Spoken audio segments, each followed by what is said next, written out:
pledge allegiance. I pledge allegiance to the flag of the United States of America and to the republic for which it stands, one nation, under God, indivisible, with liberty and justice for all. Take the roll, please. Mayor, Benefield, Brooks, Crizalone, Gould, Hart, O'Gala, Parker, Staley Perry, Tuminello, Weigel, Winfrey, and Eustace. You have a quorum. So, first we have the approval of minutes. We have no minutes? No minutes. No minutes.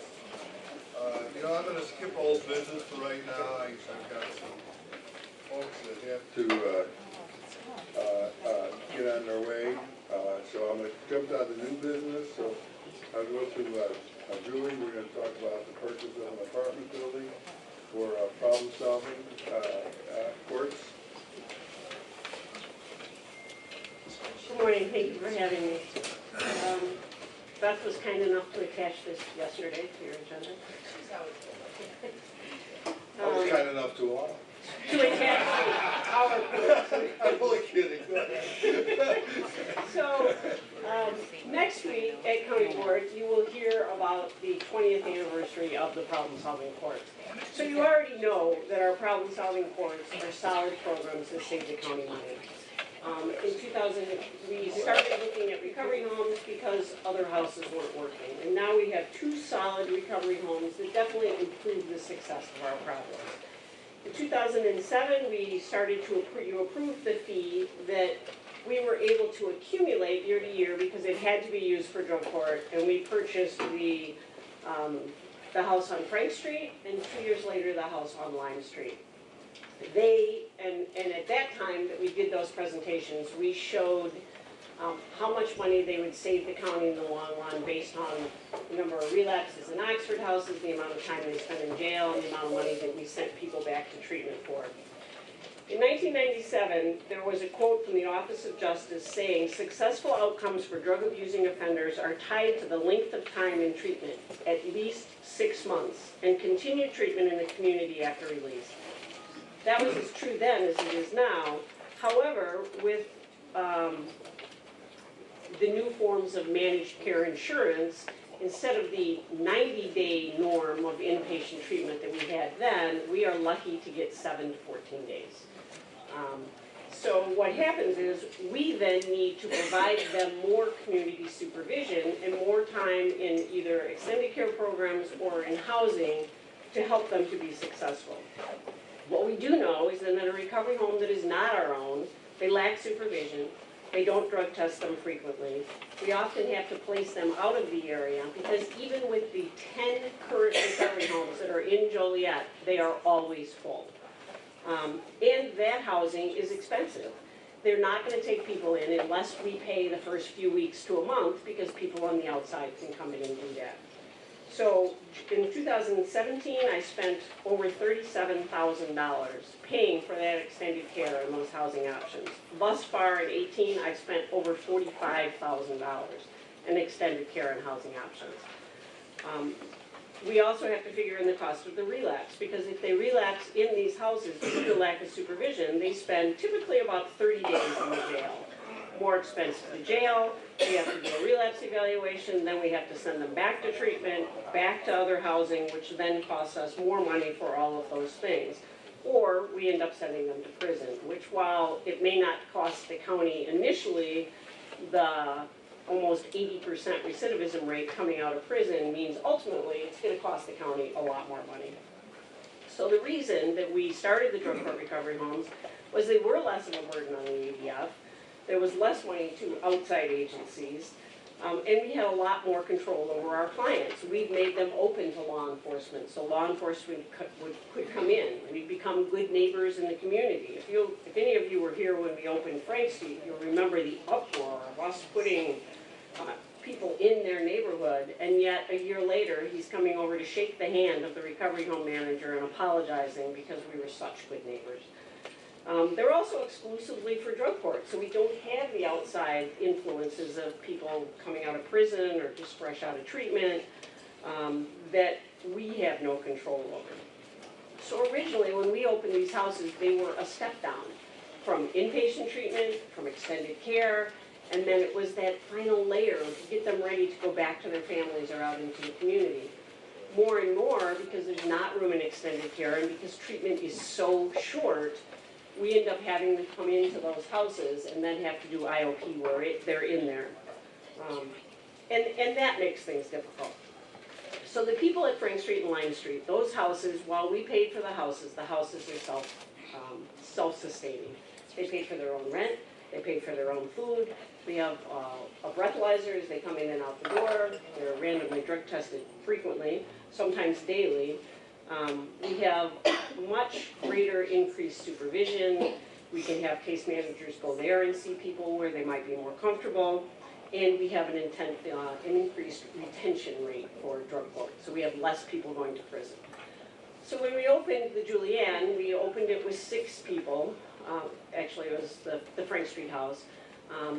And it worked out, and it does break even. It just breaks even. It may come out a few thousand ahead in the black at the end of the year.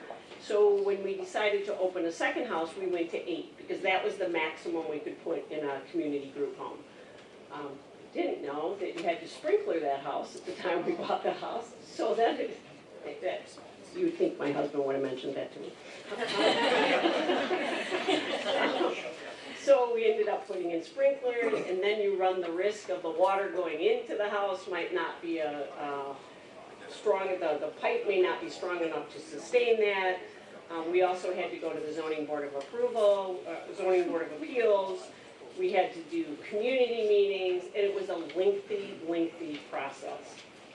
Even if once we got the special use permit or the variation in use, it took us a long time to do that process. And those houses are now always full, always. I shuffle people out of them long before they should be out of them. And finally, it's financially feasible for us. And I know I was in here with my hand out a few weeks ago, but I'm just going to tell you, drug court right now has over $1 million on funds on hand. We will have about another $400,000 coming in over the next few months before the end of the fiscal year from the grants that we have outstanding. There's usually about $100,000 out of my budget that I don't spend. So even if I had spent the entire money for building and structures, anticipating new expenses and contingency, which is on this financial one, I would still have over $600,000 left at the end of the year. I have tried to be fiscally responsible with your money. We have tried to work with the managed care providers and the less time that we get in treatment. And we often do that without sending them someplace like Ron's place in Springfield, because I know it costs the sheriff's department a small fortune to transport them there. So sometimes I pay more to send them to Stepping Stones, and it costs more out of my budget, but it doesn't cost the sheriff's department $600 or $700 to run somebody down there. So what we decided to look at were apartment buildings. Because with an apartment building, we could then use that as a step down from the houses. We could shore up Miller Taylor and Julianne so that they were much more intensive, did more programming in there. We don't have a mix of populations of some people still doing a lot of treatment and other people that have been clean and sober for 90, 120 days. Then those 2 houses would become much more restrictive. I wouldn't have to pay for sprinklers. I wouldn't have to go to the zoning board of appeals. And wherever we are, the neighborhood would be improved. I started this presentation to ask you to buy a particular building, which sat at the top of the stairs to Buy Park, and we had agreed to put a camera looking down to decrease crime in that neighborhood. Our income expectations are that the clients would pay an increased rent because now they're in an apartment. There's only 4 of them there. So our average over the year, if we had 14 clients in that building, would be about $78,000. With that, we would like to be able to hire a full-time apartment/recovery home manager. He would manage the apartments. We would have cameras everywhere. he could go in and out of those apartments, and he could also help with managing the other 2 houses that we already have, which frees me and other case managers up to do case management. He could also take people to jobs, which a lot of people don't have transportation, and there aren't buses to the factories or the warehouses at the times when they need them. He could provide programming. The particular person that I have in mind has long-term sobriety and has managed recovery homes for many years. So as our caseloads get heavier and heavier, because we're up to about 250 people in the problem-solving courts, it's hard to keep up with all of that and still do the groups and the mental health assessments and the risk assessments and everything else that we do. We are actually over the average for what a case manager should be having. So our goal is to open an apartment building. We had made an offer on a building, and that's actually why I'm on the agenda. It was a 4-unit building. We could house 12 to 14 plus a manager. Again, there would be cameras, the housing fees, the step down. However, the building did not meet the appraisal. So we actually backed out of that deal on Friday because I didn't know what the board's take on this would be. When we bought Miller Taylor, we actually paid more for it than the appraised value because for us, it was more important. We needed things that the market might not. For the apartment, I need an empty building, which are hard to find. I need lots of our off-street parking. This was the same when we bought the recovery homes. We agreed not to park on the street, so we needed ample off-street parking. We need bedrooms big enough that 2 people could be in them to make it cost-effective. Julie, I want to talk, let's talk more about the apartment. And by the way, I support your efforts. I've supported these homes in the past. And you know, many people in recovery need a place to go because there's no place they can go. They're still mending a lot of fences before they can go home, right?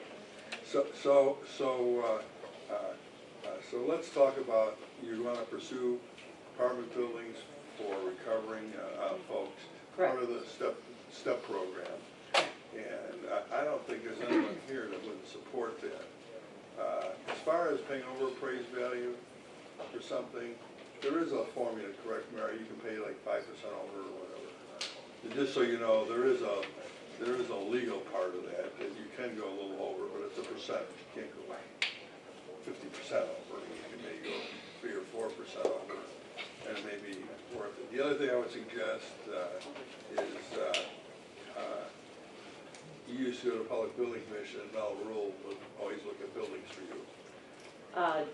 I asked So now we have. Joel and Dave I Tack was both gonna looked say, at I the just wanted to building. say, I'll make sure you go into Joel and Dave Tack and make sure they go over and take a look at any building. Yeah, we Because they looked would at a couple. They and they would find any surprises or something that was gonna be costly, so I wanna make sure you're doing that. So I don't know what you're asking of us, I mean, Well- certainly, so why don't you just tell us what you're asking? I'm asking you to transfer money from my anticipated new expenses line item, which is $69.99, where I have $164,950, into my 4,100 building and structures, which I have 200,000 in, because the apartment we looked at, the offer is 310, the appraisal came in at 3. But we already backed out of that. It's not that we couldn't go back, but I wanted to make sure I had board support. You know, Yeah. these last 2 houses, I was here all the time, and then I realized, even though it's been approved for years, I don't know whether they want me to do it. So we need to make a transfer, we don't have time to take it, we're gonna do it this month, we can't take it to the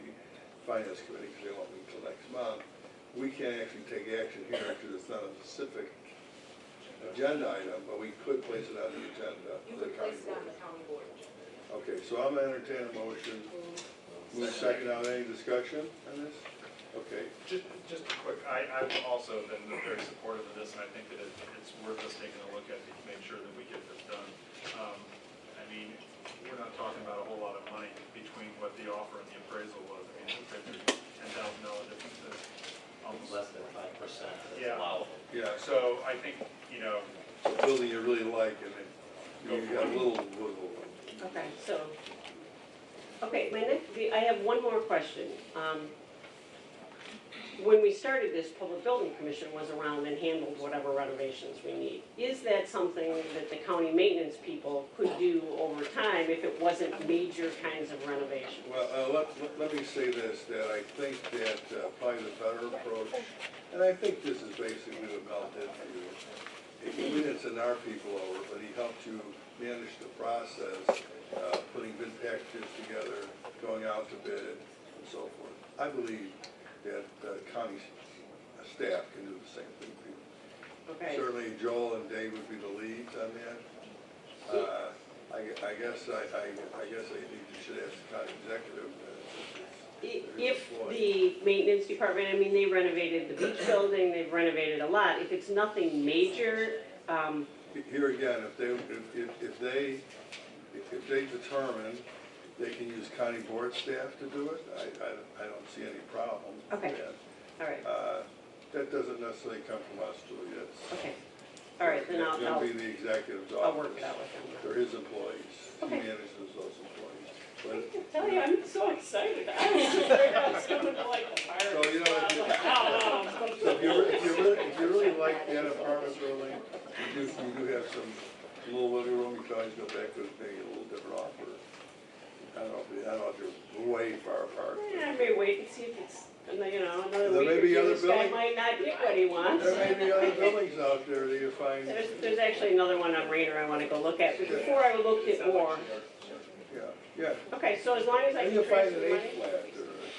12 Okay, flat. so then, once the money is transferred, if I find a specific property, I still need to come back to you for the purchase of a particular building, and it Correct. needs to go to county board. Correct. Awesome. But in the meantime, Thank we'll you. transfer your funds, so, okay. Is this building or a similar building, does it get any sprinkler? No, because with an apartment, I don't have to sprinkle. Apartment building, it's not a group home. So, and the neighborhood doesn't, I mean, they're used to having a lot of people at an apartment, so no one is alarmed when that happens. And this is an apartment full of clean and sober people. Yeah. Thank you so much. Are you allowed to tell us where that is right now? No? Okay. Um, However, it's How on about your, if Grant Turner came? however, it's on your agenda. Okay. I didn't see that. I think. Good for my back. So we had a motion and a second to place this on the county board agenda, all in favor? Aye. Opposed? Okay. Next You guys. is, update on the Family Guidance Center. Here it is. Ron Vasquer and, Carla, still call her.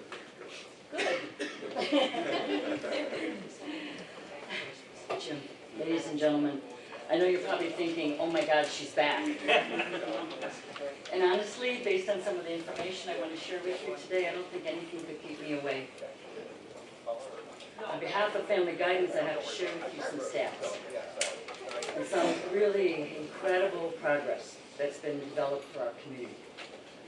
I shared with you previously that the staff of Family Guidance is at the Will County Adult Detention Facility every Saturday. And that's pursuant to a court order. And on that Saturday, someone who is in custody is then given a full and extensive assessment. They're given education regarding medically assisted treatment, and they're given a medical examination to see if they are appropriate for use of the medicine. If they ask then for that help and they're approved, the injection of Vivitrol will be given right there at the jail. That medicine then takes approximately 7 to 10 days to get at the right level in their system to assist to do its job by being that opiate block.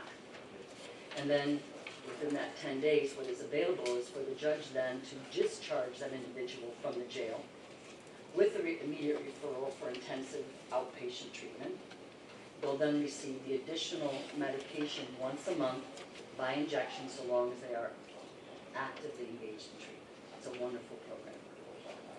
What I've also told you before is that we now have staff in Family Guidance at the probation department and also at your Will County Public Defender's office. They're sitting there waiting for a probation officer or a public defender to say to their client, go in that room, I want to see an assessment, I want to see if you need help. And the numbers are incredible. Those assessments are not done pursuant to a court order. They're done by a probation officer or lawyer saying my client needs help. So those are done either pre-disposition on cases or post-disposition on cases, again with the immediate referral for help. All the expenses of both of those protocols I just shared for you are without any expense to the county bill. That's why you let me come here whenever I want, I know that. But it's also no expense to the individual who is asking for help. I'm prepared to disclose to you some stats, and if I may. Since January 1st of 2016, Family Guidance has provided 497 Vivitrol injections to 272 patients. Since July 1st of 2017, the state's STR grant, which provided funding for the additional 341 injections to 143 patients from the adult detention facility. Since January 2017, Family Guidance has provided 658 substance use disorder assessments from the Will County Adult Probation on site or at the ADF. And only 127 individuals did not need help. What's also incredible for me is that when we look at access for need, when Family Guidance said that they were going to be able to help us, they also said that what they can also do is allow people to have DUI assessments, just the misdemeanor level assessments. And since January of 2017, without cost to an individual, they have conducted 230 DUI assessments that have been reimbursed by the court. Individuals, people in treatment, January 1st, 2016, there were 172. January 1st, 2017, 163. January 1st, 2018, 352. October 1st, 2018, 533 people in treatment. Those are wonderful numbers. Those are incredible numbers. The total number of individuals that have been served by Family Guidance have been touched by them. Right now, if we just pull up the computer, Family Guidance, who are we servicing in Will County? 3,076 people have been touched by Family Guidance to assist them in their struggles to become clean, sober, and as Jim said, get back with their families. You know, I'll be honest with you, I'm not amazed, I'm not even surprised by the number of people who need it. I'm not even amazed that Family Guidance told us that they could do it. What I'm telling you is the commitment that Family Guidance has made, they have lived up to it, to the judiciary and to the county board, but most importantly, to the people who came there and trusted them and asked for help. And they're staying, and they're doing well. Recently, Ron and I met with Chief Judge Shainstead, and were able to propose to him a potential solution for another gap in the services that we need for our community, and that's for people who may be eligible for a certain type of probation. There are multiple types of probations in the criminal statute. And this particular type of probation is for nonviolent offenders who suffer from drug or alcohol treatment, and that illness, that there is a nexus from the illness to the crime that was committed. Possession, retail theft, bounce checks, burglary to an automobile, where they're flipping the handles to try to get the change from the cup holder. We look for a nexus between their illness and the crimes. It's more commonly referred to as task probation. That sounds familiar, I know. Rating of familiar with task. There's a huge benefit for task, and that's this. If they're acceptable and eligible, and the court finds them to be so, and they are then successful, what happens at the end of that probationary period, that felony conviction by the judge is vacated and erased. It's huge. It's not just a carrot, it changes lives again to allow someone not to have a felony conviction, impede their employment, or even potential licenses that they may be otherwise entitled to go get. Right now, unfortunately, it takes in excess of 8 to 10 weeks to get those assessments done because of the agency that's currently doing it at the Will County Jail. It's not Will County staff, it's not the jail issue, it's the agency. what we proposed to Judge Shainstead is that we have sufficient resources to do it in 2 weeks. 2 weeks to get all the information back to the court for the judge to decide if they're acceptable and eligible, and then possibly do a disposition to help this individual with treatment. Right now, last year, I think there were only 104 people who asked for TAPS. That's artificially low.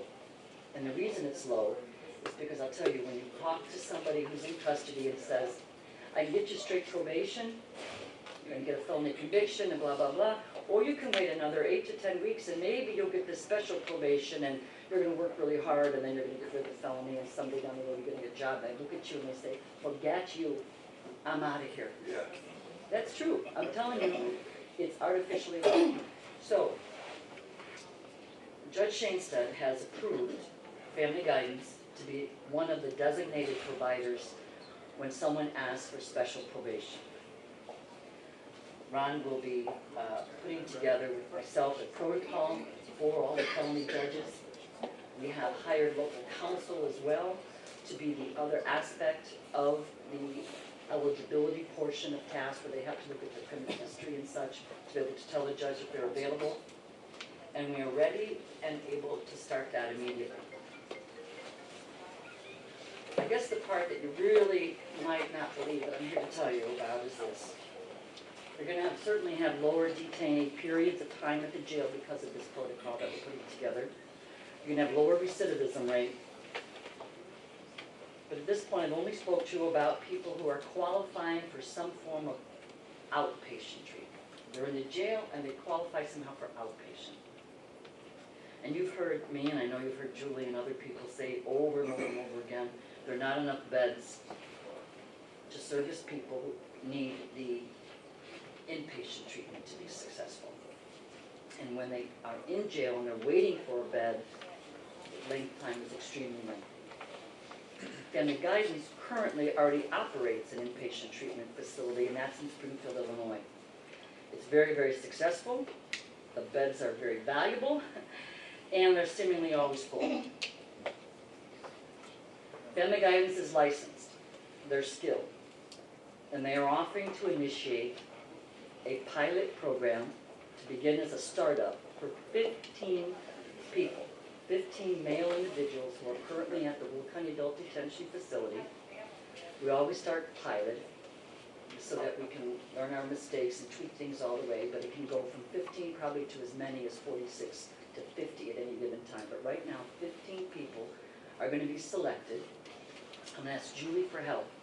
We're going to take some numbers from her waiting list for beds that are in the custody. The Public Defender's Office is going to pick me names.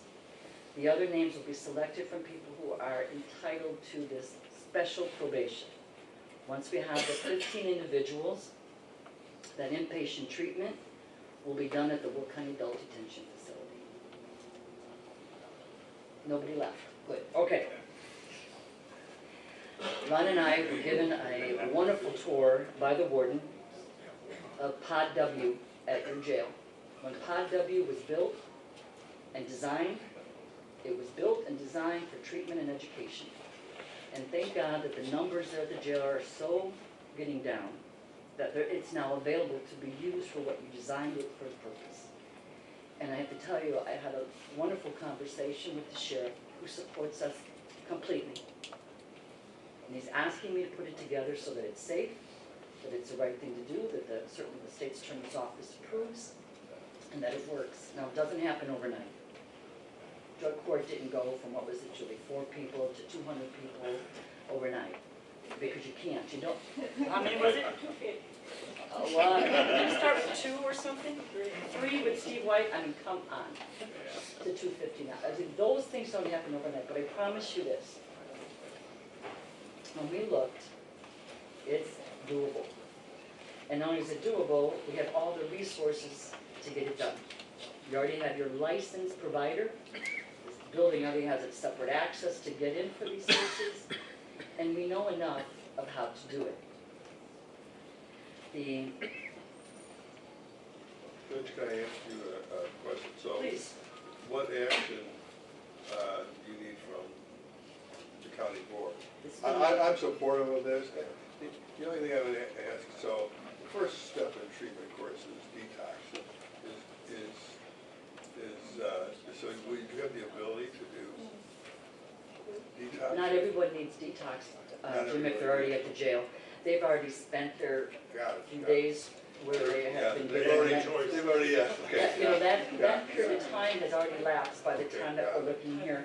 What, the best thing you could do for us, Yeah. and I know you want to right now, I want you to be discussing it amongst yourselves, go home and brag to your family, tell your community that truly this is, and Will County has become what other counties will be trying to do and will be striving to achieve, because you have now in Will County nothing that exists anyplace else in the state. And it's phenomenal. If anyone would have told any of us 4 years ago that this was going to happen, that we were going to treat people most in need the way that we are, we'd say, well, maybe only if. There are no more ifs. We have the funded ability to best use our resources to make lives better, and family guidance, we already know, is the known qualified component to assure us it'll be successful. So when we leave here, we get to go to the Chief Judge's office, pick up our letter where he wrote out that we are one of the designated providers for TASC. We leave here, we tell him that we've made our announcement, we're in the inpatient treatment at the jail. I leave here and I hide out so the sheriff and the warden can't find me for a couple weeks. And then we get to work, okay? I'd be happy to come back, as you know, in a couple months to tell you where we are at in this progress. But you should brag about it, because I know I'm not the only one who goes places and people ask, how do I get help for my family? How do I get help for my neighbor's family? What are we doing here? You can tell them, very proudly, throw your shoulders back, you do more in Will County than any place else in the state. So thank you very, very much. Ron, I mean, as long as you're here, would you like to say a few words? Or you wanna- Actually, the only thing I wanted to say, Oh, yeah. I guess I just want to thank the board, executive committee, and the county departments that have allowed us an opportunity and trusted us to work together with them. Obviously, we couldn't have done it by ourselves, and Carla and Julie and the probation department and the chief judge are very supportive of treatment. And now we all know that treatment works. And it was great to see a county that, no disrespect, but decided that they couldn't arrest their way out of this problem. They couldn't put people in jail and not address what the real issue was. So you saw the numbers. Thank you so much for allowing us to be a provider in your community.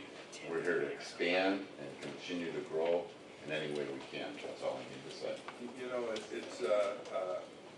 interesting to me that, you know, how sometimes you get a little bit of a domino effect. So where does this all start from? It starts from bond reform, right? And of You need course, to get the space at the jail To that get the you came space, with bond right. reform. Yeah. yeah, so I mean, it's like, so, bond reform allows us now to close pods for detainees now to go to treatment for people, so that they don't come back to our jail. So I think it's, you know, it's worth pointing out that there is a effect, positive effect. And usually, down effect, usually we think are bad effects. This is a good one. So I just wanted to kind of throw that out. God, keep up the good work. The community appreciates it, and I especially appreciate it. And Ron, all the success to you, and I know you're going to have it too. So,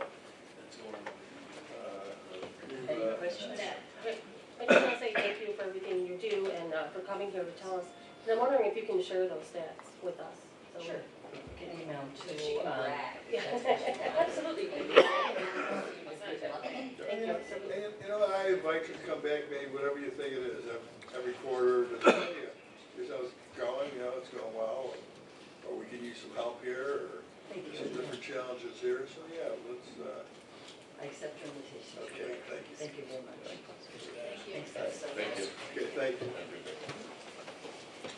Okay, now can I think I can. And Brooklyn graduation is this afternoon, if you everyone. That's why I put you guys first, so you can get out of Go here. arrange my forms.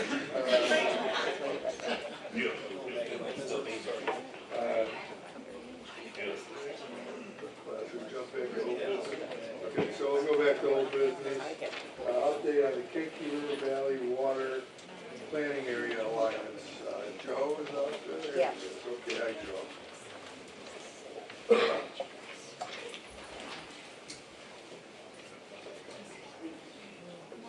everybody here should know who you folks are, but go ahead and introduce yourself.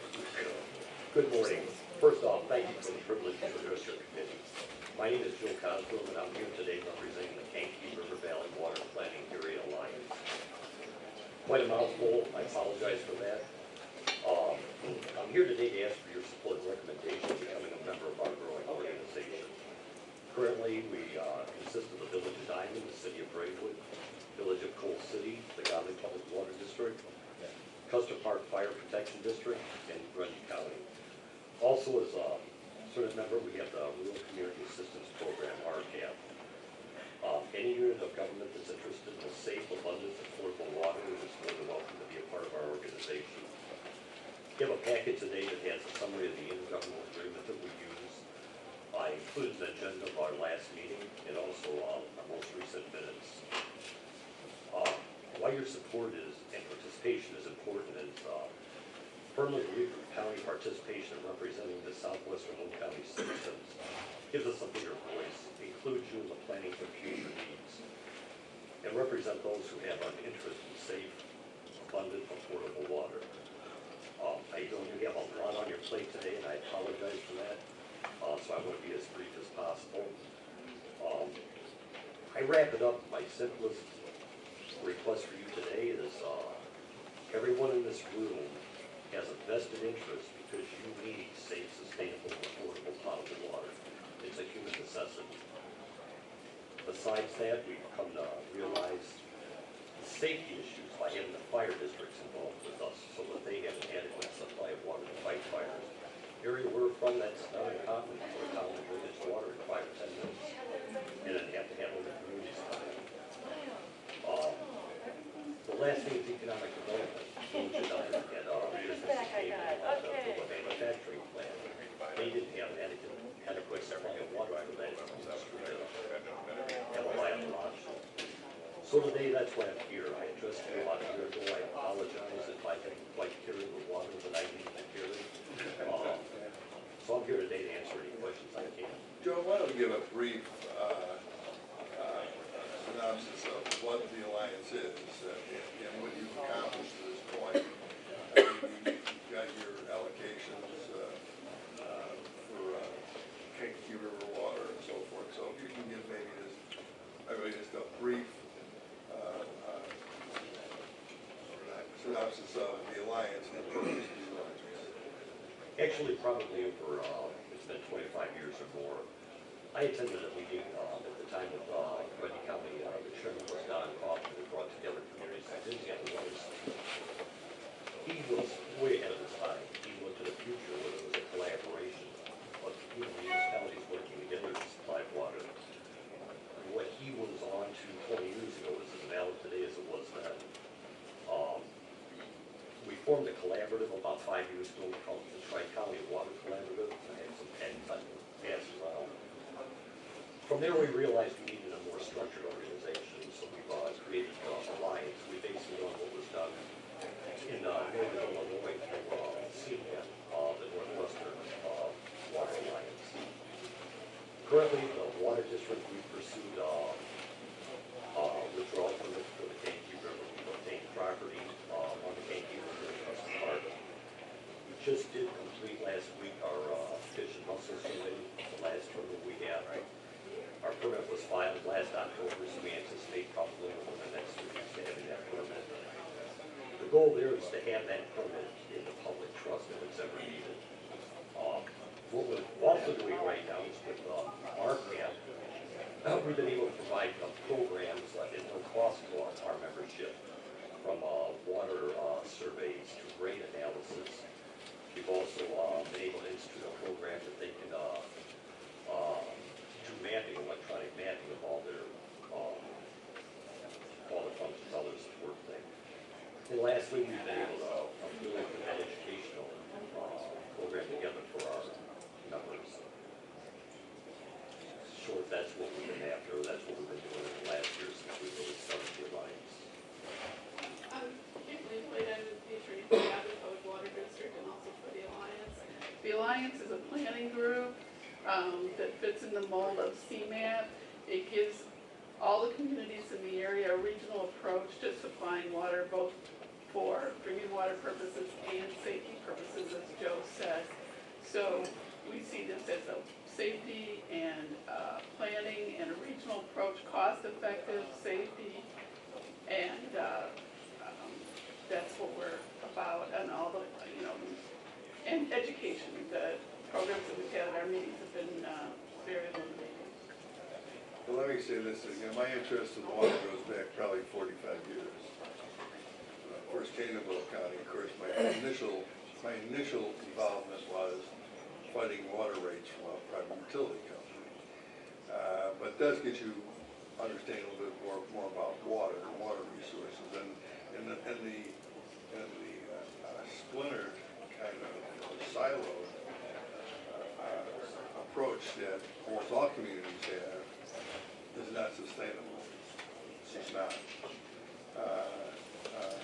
We have that big pond just north and east of us here, but there's even limitations where you can take out of major lake systems like Great Lakes. I'm supportive of, and by the way,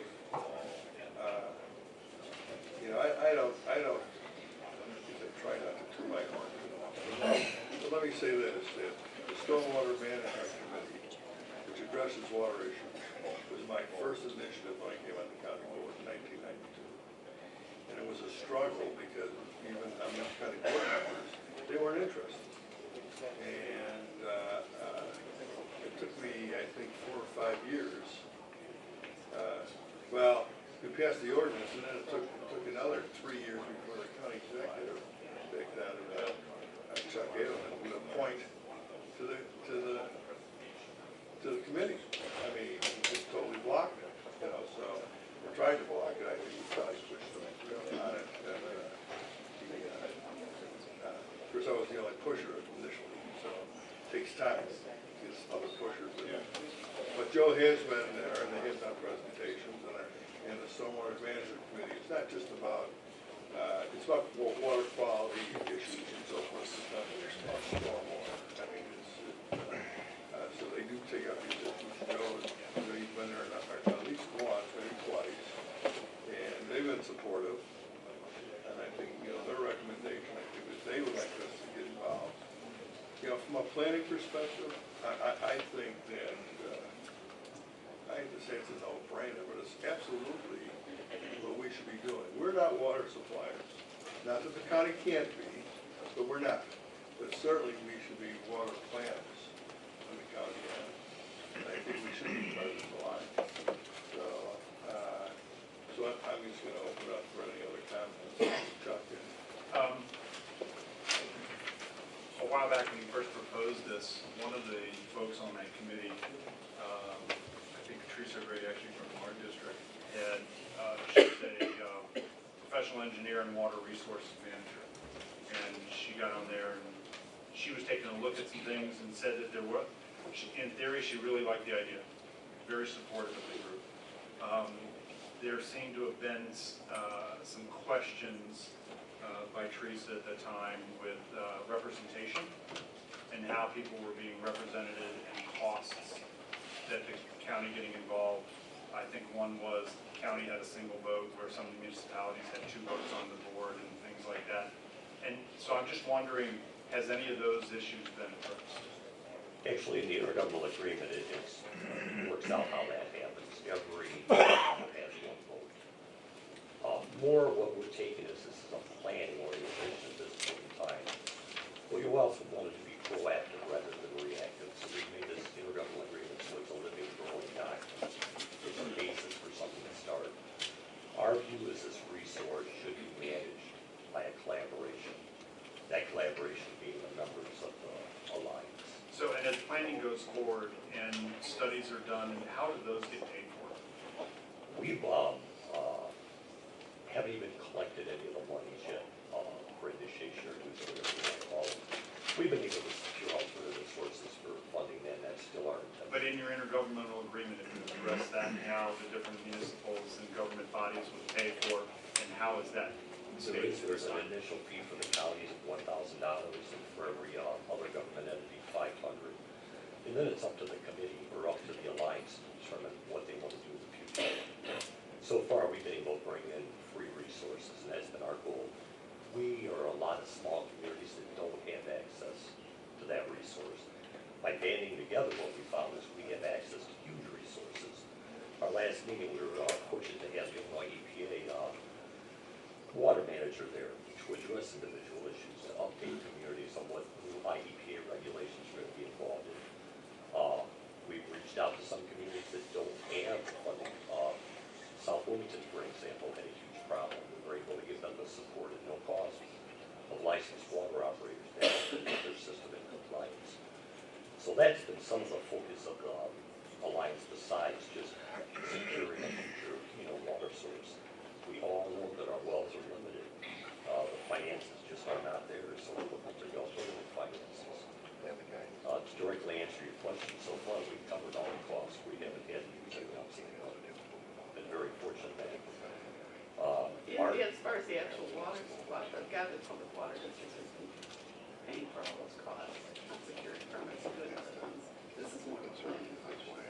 And understood, so if research and planning were going forward, and I thought I remember hearing or seeing that some of this would be based on member population, and people paying. No, what we had established in the intergovernmental agreement before you, it's divided by the county or municipality. That's the only pay structure. It's not based on population or anything. Can I mention one other thing, and as you go down that line of questioning, and I think, Joe, you kind of hit on it. One of the things about the alliance is the resources you have internally that you can bring to the table. Certainly, we got a land use department, we got a stormwater management committee, we have certain expertise, and I think the contribution from a larger entity like Will County is that we do have some resources that we can bring to the table, both in planning expertise and water expertise.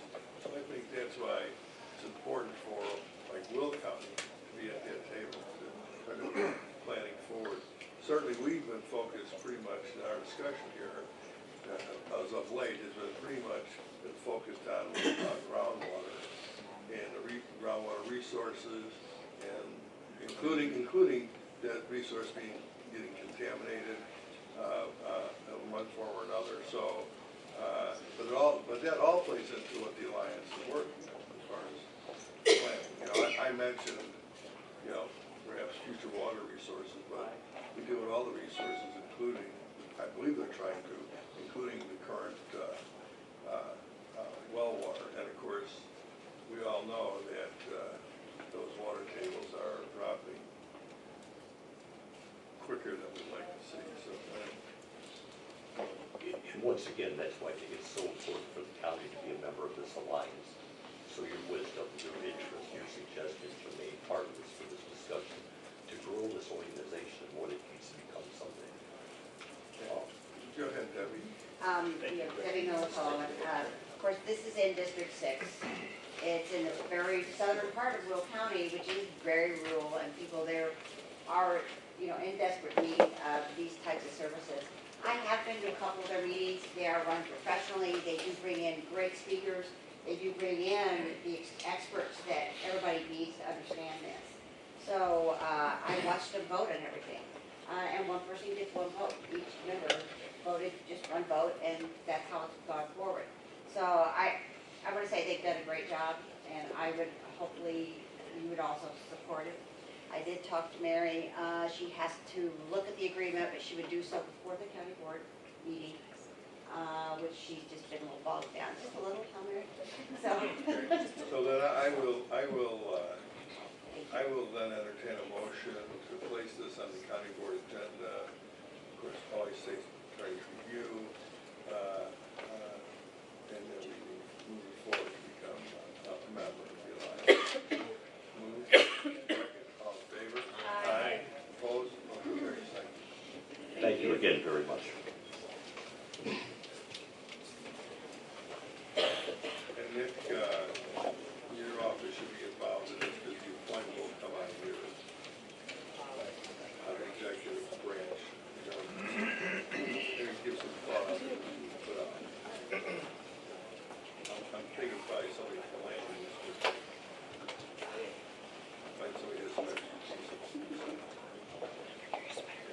You know, maybe, I guess we should even have somebody from stormwater committee, wanted to select off that. We, as part of the budget discussions, we may want to talk about that too, because in land use, along with this group, there's the group that's based kind of the, for lack of a better word, Lennox, the Russell Obie group that's kind of, he's been involved in, and Jim Egan was involved in that previously. And there's some other water efforts, because this is an issue, I mean, it may be localized in some areas of the county, but it's an issue all across the county, as we all know. So we may want to think about how we as a county want to integrate all those efforts together so that we're kind of aggregating information here, even though they may work kind of as a local group, but we want the information flowing back here, right, so. And the other thing, mentioning Grundy County, is that, we might want to also suggest that in all our surrounding counties, we all know that, watersheds don't know corporate limits, right? It would be, I think, helpful if some of these other counties. Well, there's other resources. We're the big picture people, you right. know. But there's Municipalities tend not to be. The water issues as part of CMAP's onto 2050 plan is a big issue, but also the Metropolitan Planning Council is putting some resources into this too. And one example is the Northwest Water Group, I forget what the exact name is. They are a little further down the road than maybe where we're at, but they're a good model to maybe look at for the county to be involved. So I'll get some more information we can bring back to the board. So. Who's our president CMAP? John Noak is one of the reps. I mean, we had actually Jim Bellato, he was on CMAP, he was on that water committee for years and years. We have a quick committee, our reps, I don't know off the top of my head, sorry. Okay. But I can. Not that you would, Yeah. I'm just curious if we have anybody on that. There's a lot of focus on water across the entire region, so this is a good time for us to be stepping up our involvement. So. Okay, then moving along. Now we're at okay, the drug community grant awarded to Will County Sheriff's Department. Someone here to talk about that? Yeah, that's me. Morning. Good morning. Thank you for having us and asking us to come speak to the committee.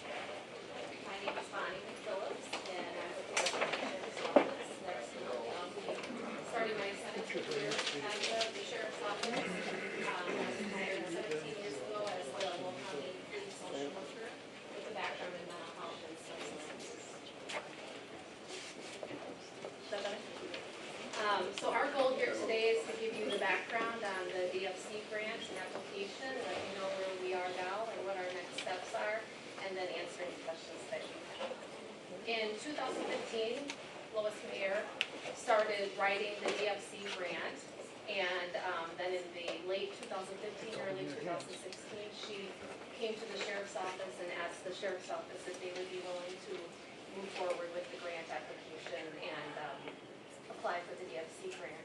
Part of the DFC grant requirements in order to apply for the grant is to have a coalition, a community coalition in place for a year. Lois was able to secure $50,000 for the Center Point when she was starting to write the grant, which was initially going to be used for matching funds for that grant. When we had come to the conclusion that we needed to be in existence for a little bit more time prior to applying for the grant, I suggested to Lois that we approach CenterPoint and ask CenterPoint if we could use that money as seed money and then also to hire a coalition coordinator. At that time, we did approach CenterPoint and they gave us their blessing to move forward. We then hired Ms. Cherry Powell, who many of you may know, who's been in prevention in the community for over 30 years. So Cherry came on with us in March of 2016 and has been instrumental in getting the coalition started. The requirements of the grant are to have 12 sectors participate in the coalition, which includes local government, businesses, faith-based, schools, hospitals,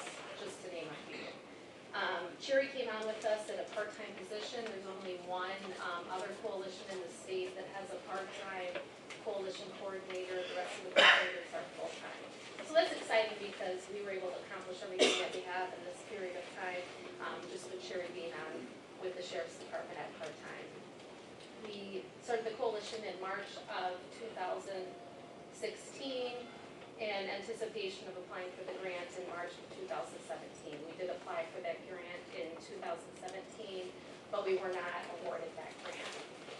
At that time, the Sheriff's Office wanted to continue moving forward in its efforts of prevention within the community and to address the substance abuse issue, and we kept the coalition going. We had since received three $20,000 checks from a private funder to continue to support our efforts. In March of 2017, we then submitted the grant, the federal grant, to the Office of National Drug Control. And just a month ago, President Trump made those awards. 148 new awards this year and a record number of 731 grants throughout the nation. The exciting part of that for us is that we are the only one of 731 grantees that is a law enforcement agency. So that's very exciting for the Sheriff's Office. It's a very progressive approach that the Sheriff's Office is taking. The crux of this grant, as you heard Julie and Judge Polycondriotis and Ron with Family Guidance speak earlier, is that they're dealing with and talking about intervention and treatment. This grant is on the other end of the spectrum and is a prevention grant.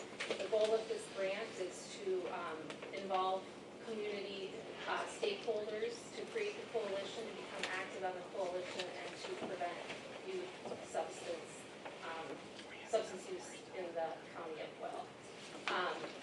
So we were very excited a month ago to get the award and be told that we had the grant. So even though we've been working hard for the last 2+ years, our goal is to continue to work hard in the prevention in all the districts in Will County. Because Cherry can only stay with us on a part-time basis, our next goal was to hire a full-time coalition coordinator to coordinate the grants and to head up the coalition. We put the notice out for that position and we received 193 applicants for that coalition coordinator position. So we've since went through all those applications. Last week the interview team interviewed the top 10 applicants and we've narrowed that down to our top 3 applicants. So right now they're going through the background checks with the Sheriff's Office and we hope to have that individual hired in a short time and to continue with our efforts with prevention in Will County. So those are our next steps, and we're excited to have your support of the county board, and we're excited to work on the other. One of the things that's important to realize with addiction and with substance use, that there's many factors that lead to addiction, and one of those factors includes age of onset. The earlier someone starts to use any type of substance, the quicker that they can become dependent upon that substance. So the goal of prevention is to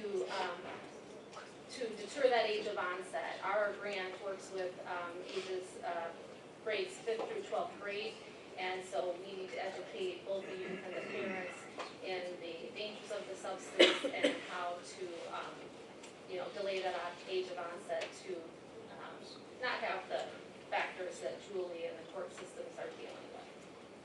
You know, I'm as this board has always supported, we're big supporters always of prevention when it comes to substance abuse. I don't know if I quite have a grasp on actually how you go forward, how it's the workings of this program, who's involved, of course, many of us all remember, whether you're young or old, because if you're older, you remember when it was implemented. If you're younger, you were part of the effort. So we had like the DARE program, and deputies would go out and basically probably deal more with junior high age or maybe 5th grade and up, is my recollection.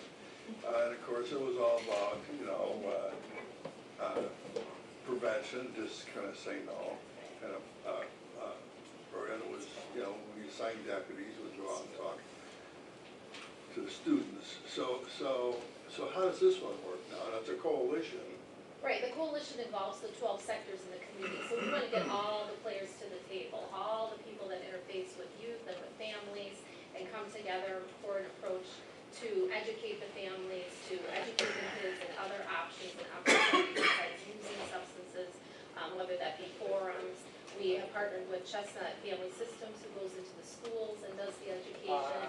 And our goal is to, continue to get into more schools, continue to reach more people in the community, and, continue our prevention efforts. One of the things that, and I'm pretty sure that you're familiar with here, is that through our prevention efforts at the Sheriff's Office, we developed the Hidden in Plain Sight trailer, which is the mock-up of a youth bedroom where we can educate the community. Anyone can request that trailer to come to their organization, to come to their meetings, to come to their church groups, and we're able to provide the education to those parents and let them know, here's what to look for, here are the things that kids are doing, here's the warning signs. So that's one of the things that we've been able to do. The other goal of the grant is a 5-year grant, and then you're able to reapply after 5 years for an additional 5 years, and then their goal at that point is to become self-sufficient. So I think with our initial $50,000 donation, our subsequent $60,000 in donations, the fact that we've now received the grant, we're well on our way. The other thing that coalitions struggle with is the ability to become 501c3, and we've already done that in the time that we've been in existence. We've already partnered with Mike Hennessy at the United Way, and we're already able to take those donations, so we're very excited about that. The other thing that the grant allows is once you receive this grant, it opens up the doors for many other grants that you're not even allowed to apply for unless you are a recipient of this grant. So of course with Lois's expertise and help, she's always out there looking and searching for, what we would be eligible to do. We're working with, partnering with Julie and the specialty courts. The health department has partnered with us. Their tobacco-free program and their grants have now partnered with our program as well as part of our coalition. So again, we want to get all the sectors involved and do as much as we can for all the youth and families in Will County. You've done a good job explaining it to us. Thank you. And I would invite you back, maybe quarterly or every, maybe at least a few times a year, and let us know how the program's going. Yeah, and we I would be interested to see how progress you're making. Thank you. And we invite all of you to come to our coalition and attend our programming, and through working with Reagan, we'll be getting out all the information as far as our events and the things that we're doing in the community. So we really appreciate it. Get that to our office and I'll make sure that we can see it. Okay. Any other questions for us? Okay, thank you. Maybe we'll bring our new hire in and introduce Yeah, that'd be great. Yeah, that would be great. So our goal, the grant period did begin September 29th. We're continuing to move forward. Sherry is staying on, still at her part-time basis. I'm still going to be at the Sheriff's Office as well. And we hope to have that new hire on board by November 1st. Great. Yeah. Yeah, sure. First of all, I want to say, thank you for not only to your department, to the executive's office, the county board, and everybody in between working to attack this problem. You sit back and like many of you in the room probably know someone that's affected by this opioid crisis. And while many people talk about, is there really an opioid crisis? Some people believe it, some people don't believe it, some people believe that we're doing a lot. I would encourage anybody, if they don't believe that there's an opioid crisis, or if they don't believe that Will County is leading the way and stepping up and doing everything that we can and put pounding this thing from every angle, to watch the first hour and 15 minutes. Because the drug issue has dominated probably the first 1 hour out of the hour and 15 minutes that we've all been here. So it's obviously an issue, and I commend everybody working on it to try to prevent this from taking more lives in the future. So we need to come at it from every angle, every scope, and I think at this point the county has been successful in doing that, from prevention to intervention and treatment. You see all the individuals are here. hard work that we're doing and all the progress that we're making on behalf of the youth and families of the county. So thank you. Great, thanks. Can I just say something?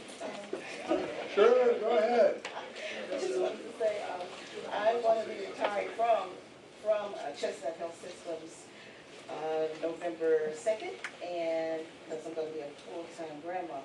But other than that, this job, that's why I'm staying with it, because it's my passion.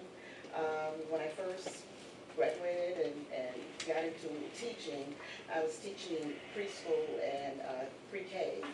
And during that time, there were so many youth, so many children, babies, I call them, 4 and 5 years old, that had been detoxed as infants.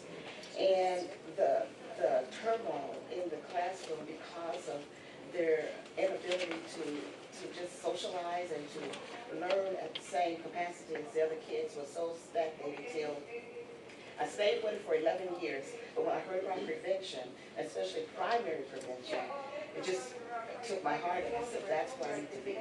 And I've been there ever since 2009. And I've loved it. And even though I'm going to retire, when the sheriff's office begged me to take this position, I'm like, I think I can do it, but only on a part-time basis because I was still working full-time. But I know I'll be doing this forever, so.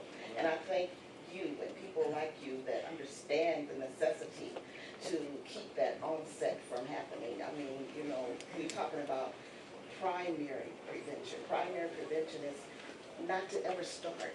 And that's what we want to get down to, have so much other things, so many activities, so many involvements that drugs wouldn't even enter their mind. So thank you for your help in this. Well, thanks for coming over, and thanks for staying with us for a while.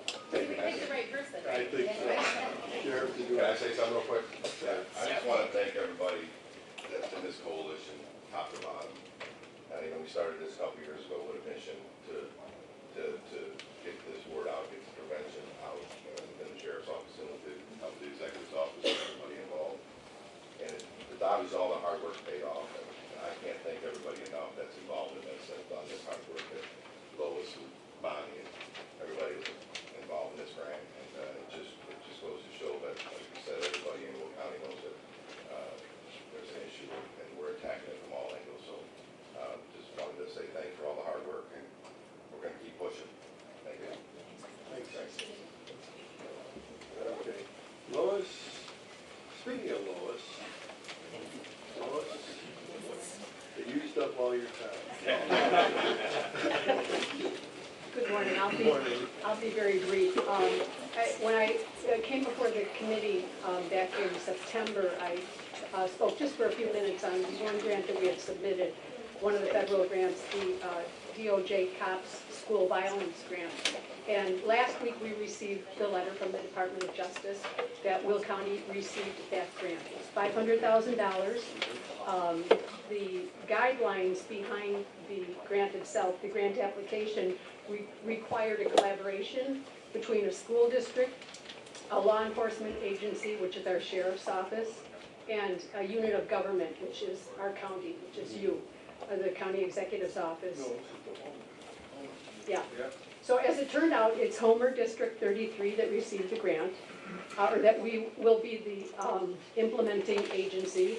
The Will County Sheriff, Mike Kelly's office, will be the lead and oversight agency, and the county will be the fiscal agent for this grant. So we were one of 7 in Illinois that received the grant, and only 2 received the $500,000. So there's a match there. There's a match. It was a 25% match. They went above that. And Homer School District provided the match. Correct. Just so everybody knows, the match came from the Homer. Came from Mike, if you will. Well, Mike could write this. I know. I don't think he did. This is a great program. And like I say, I just want to make it clear that Homer School District, what number is it? 33. 33. Provided Great people to work with. I mean, they had everything in line, ready to go. So we're looking at a really good collaboration here, working with them. As I had mentioned before, this year we saw quite a few different funding streams coming down the COTS program, which is the initiative of our sheriff's department. And if we see this again, certainly would like to see another school district in Will County, possibly next year if it's available, apply for it, because it's just a great. You know what, maybe explain, I know Mike can say, as soon as I see that, I call him, hey, how did you get this? But, I wanted to make sure they were paying their share, but to explain what the grant is, it's really about the building Right. assessment. It covers 6 schools within that district and the transportation department. And it's mainly infrastructure changes that's going to make this school safer, changing walls, changing entranceways. They had a good architectural firm that was working with them that really helped put some of those details together. And honestly, we can see that this could end up being one of the safest schools in the nation here in Will County, a good model, so we're thrilled about that. And Mike? Yeah, and I know they actually just changed the new superintendent, although he had worked the school for a long time. Craig Shoppy is really excited about this. I'm excited about this. My wife works in the district office, and she's as close to the door as you, Lois, and they didn't even have a buzzer lock on it until about 2 years ago. People could just walk right into the front and be right in her face. So I'm excited about the safety for her and all the kids out there. But I know they've been doing their assessments already, and they've looked hard, and this is just gonna be great for them to keep on. Yeah, it's a very exciting time for that area, that's for sure. And hopefully, like I said, it's a 24-month grant. Hopefully they'll be setting this up again next year, and perhaps another school district would be in line, ready to do this, so. Okay, great, good job. And just kind of to back up Judge's presentation, we are working with Family Guidance right now on a state grant, an $80,000 grant that we'll be submitting by the end of the month, so. That'd be great. Yeah, thank you. Okay, thanks, Lois. It's been a good year for you, Lois, huh? Yeah. Okay, thanks, Lois. Okay, next we have a predictable fee schedule for the recorder of deeds. I'm not quite sure what this is, except state legislature says we'll do it. Now that we have a choice, I'm just curious what it is. Good morning. Thank you for having us. I'm here today to ask for your approval of our predictable fee schedule that the state has put into place. It does go into effect by January 1st of 2019. How this all came about is Wisconsin and Indiana, they went and did a flat fee where every county in the whole state all had the same reporting fees. We're Illinois, and let's be honest, we can't ever agree on anything, so we went with the next best thing, which was called a predictable fee. So right now we have 150 some documents in our thing, which they don't all have separate categories. We are combining them into 5 categories, which this legislation calls for. And because most of our time, like when we have rejections and everything, it's because of page counts are wrong, or they don't account for the right reference numbers. This will be unlimited pages for our recording fees. It will also include up to 5 reference numbers or 5 PIN numbers. Anything above 5 will go to a non-standard document automatically. So, and then it also calls for us to add an additional fee on for the non-standard, which we have provided for you in the packet. The legislation also allows us to do a cost study, or we can do a 3-year cost analysis, which is what we chose to do. And so in the one packet that we sent you, which was the larger one, this is our 3 years on all our documents and how we came up with our numbers, and that's what we would be asking for your approval for. Okay. So I want to make a motion, place this on the agenda. Second. Second, any discussion? I had a question. I'm sure you would. If you get this corner, well. This is your business. So I guess, just let me start just a little bit here. So a predictable fee schedule, it sounds like you can, is the entire state, Every county in the state is going, instead of being like Wisconsin, Indiana, where it's 1 fee, we will have 102 different fees per county, but at least so when you just know. be flat rated per Right, county? so like if you Per record a document. mortgage, right now, if you record a mortgage, it's $47.75 plus an additional dollar for every page over 4. So 20 pages, you're looking at roughly 63. Right, with our fees right now. With this one, because it'll be unlimited pages, it'll be $51. So there's a reduction in cost. Well, there is, but there isn't, because of most, we have a lot of documents that are 2 pages that are now gonna go from $47.75 to 51. So, I mean, when you, So deeds will be $51, yes. Assuming they're within and they're the, currently 47. right, assuming that they're. Unless, of course. Standard documents. So,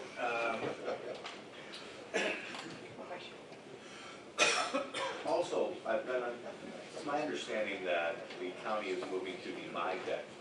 We've already started that, yes. Okay. We do, about 33% of, we do MyDeck, and we've also gone to electronic, e-recordings, and we're not doing deeds yet.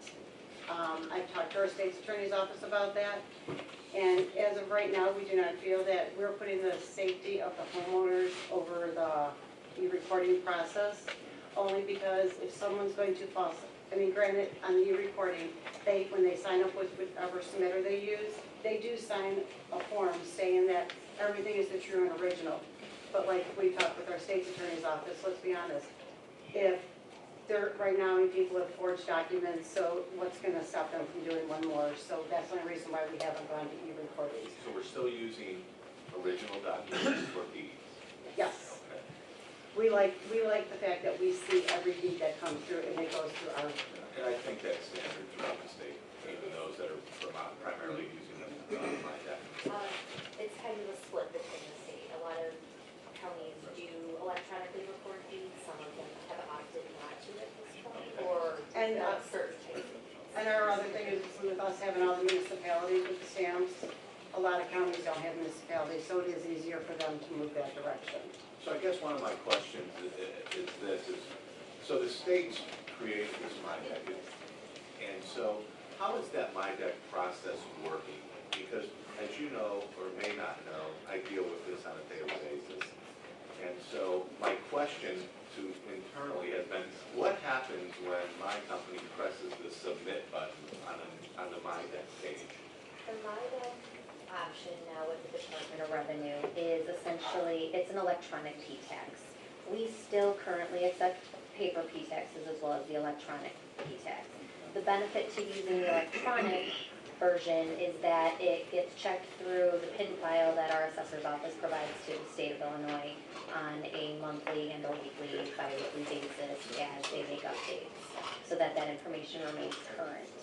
And So that data is actually transferred electronically over to our systems? it is. Okay, So- instead of us bringing a P-tax form that's been handwritten. Exactly, And it's we have to checking hand that it to you. information and populating, when they enter that PIN number, it populates an address based on a PIN file that's been provided by the assessor's office. So that information is coming through electronically where the assessor can use that information, we can use that information, and then obviously the state of Illinois can use that information so that they can collect the transfer taxes. So the prior system was that we would present you with a P-tax form. An individual in your department would then take that data and enter it into the system. Well, essentially, some of the information, we scan the documentation. The assessor's office is essentially the office that takes the information for the P-tax. We just enter like the PIN numbers, the addresses, and the buyers and sellers. Getting back to this though, this basically, somebody who is going to use the system has upfront kind of knows what the cost is. Yes. Yes. Just letting them know. Yeah, it just lets them know without having to do all the additional. So my Darren would know that it's gonna cost them $51. I guess what I'm pursuing is that the state created this MyDeck page, which is trying to become more efficient. And so are you seeing that in your department? Has this allowed us to be run more efficient? We do feel that it makes it more efficient because, like I said, it's collecting the information electronically where it's coming through the Department of Revenue's site and going through our site and then going to the assessor's office. Like I said, we still have people providing the paper P-tax, but we do have the electronic P-taxes as well. And as of now, they're not going to, They haven't mandated it across the state yet. So do you anticipate that we'll be moving to, I would think if this is allowing us to run more efficiently, and we're currently doing roughly 33%, do you anticipate us to get to the point where we're hoping we can do 95%? actually, I was misspoke. We're at 33% of your recordings. We're probably at, But I see your point. yeah. It would, that's where I do see it all going. That's where we would like to go, obviously, once we are able to accept deeds, which we currently, we don't. So that's why our numbers are lower based upon that. And is the e-recordings running in a similar fashion? Are they allowing us to be more efficient? Much more efficient. Because right now, when we get a document in the mail, so it goes through days of mail, it comes to us, you have to open the envelope, unstaple it, scan it, restaple it back together, do all the information. And when you get it electronically, it pulls up, you take your information, you hit send, it goes back, and we are done. So this should help reduce the cost within your department. Well, They're two separate aspects. like, we are saving on mailbacks, but most of our people that submit to us, that send it in, do send envelopes in with them, so us to send them back. But we are doing the electronic recording, we are doing the electronic MyDoc, and hopefully, if we can get to the date of some time of accepting the deeds, then that would, yes. Well, it sounds like, though, since most things, or a lot of things are coming via e-doc, what's the, you no longer need that individual to take an original document, pull the staples, enter the stuff. The only thing you're doing is pulling it up on a screen, entering in, you're prepared to all the recording information. And then they already have like an escrow account basically with their submitter, so we just pull the money from that. So then there's no checks bouncing, and they do ACH, and they're doing. So hopefully over time it makes us more cost efficient in our operation. Yes. I look forward to seeing those effects within your department. Yeah. Any other comments? Okay. So I'll entertain a motion to put this on the agenda. In favor? Aye. Opposed? Thanks for coming down. Thank you very much, you guys have a great day. Okay, communities for responsible and efficient water. You know, this is, I got it here with Rick Wozneski, he couldn't make it, but he did talk to us, or talk to me, and I think talk to Mike. And this really deals with the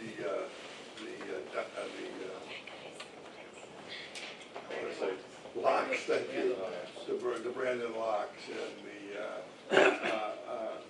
the Corps of Engineers is doing some renovation there. Of course, there's some people like to close all our docks down because of the Asian carp, and we want to prevent that. And I guess at the end of the day, we want to be supportive of the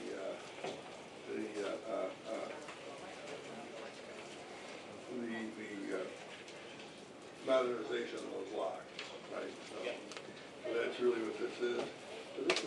So this requires, I'm not sure exactly where we give a resolution of support here. Certainly, there's Suzanne. She's getting so small I can't see her.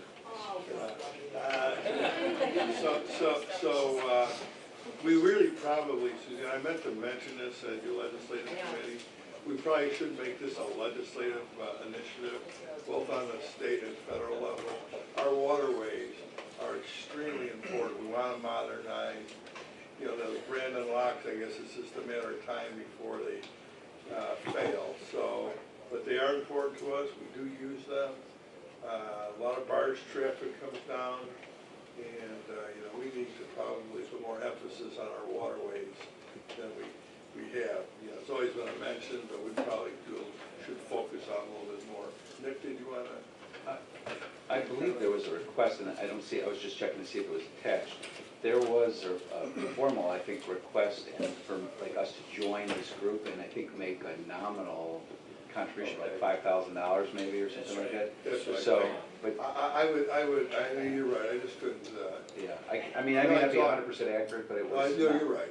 So this would be us to join this, a member of this waterway group. There is a, there's a cost, I think it was around $5,000.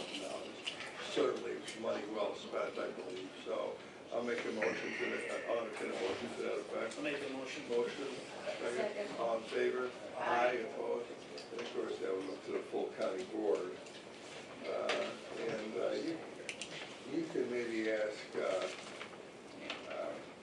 let me say this, by the way, the governmental league is on this, so they're really involved with this also. So all our local communities are pretty much involved, and they asked us to be involved with them. So maybe Rick or Hugh or both can come to the county board meeting if you have any questions.